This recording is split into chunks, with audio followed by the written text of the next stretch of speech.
I'm Gabrielle Johnson, certified dog behavior consultant with a bachelor's degree in psychology and sociology, and I specialize in aggressive behavior and nervous system dysregulation. I made a little video that this comment is on about when people yank their dogs away from smells or opportunities to observe the environment. Comment section went a little bit bananas, and this is my technical part 3 response. The first response is all about the importance of sniffing in our dog's life and the potential physical risks of yanking our dogs, especially on collars or head collars. The second video is about if this is a problem, you need your dog to move along. Maybe you have a beagle and they're sniffing everything, which is so important for them. But also you're running late, or maybe you have a dog who's eating things off of the ground, or it's just not a safe area to sniff. There's a trigger coming up. You need your dog to move along.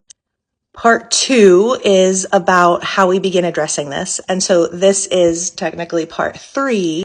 And I'm just going to pick up where that other video left off. We were talking about capturing eye contact, the circle method by Denise Fenzi. And again, we're practicing these skills after we've made sure other needs are satiated. We've determined why our dog is sniffing, because sometimes it's to avoid, sometimes it's to be socially appropriate, sometimes it's to calm themselves down, sometimes it's to explore the world, right? So we're saying, why are they sniffing? We're meeting that need. We're making sure their other needs are satiated.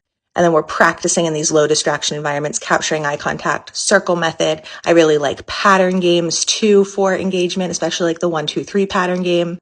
And you want to heavily reinforce your dog from moving away from that item or that smell. I also love a really solid find it for a redirect. You say find it, you toss the treat. For those people who may be yanking on their dogs, I would definitely say that one of the first things to ask yourselves is, am I bringing high value treats on my walk? Because that can be an easy peasy solution. I also mentioned in the other video how you need to make sure your dog is in a learning brain so that their digestive system is online, right? They can take food, they can process information.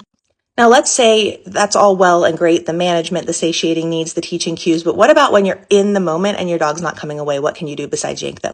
This is going to depend on the dog, of course, and what's safe. So for my folks with family-directed aggression, dogs who redirect on them, of course, use your management. So again, I might do a treat at the nose and toss away.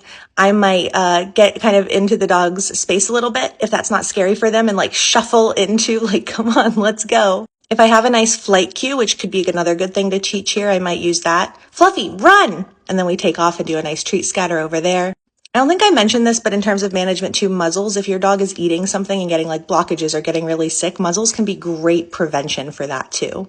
Of course, properly acclimated. If I really need to move my dog away for safety, I would rather grab their harness and move them away. And you can condition those things ahead of times too, so that they're not scary and so that your dog moves into them instead of away from them. The normal recall advice, so coming down low, getting really excited, moving backwards and engaging your dog. Ooh, a hand target's really helpful here too. Happy sniffing.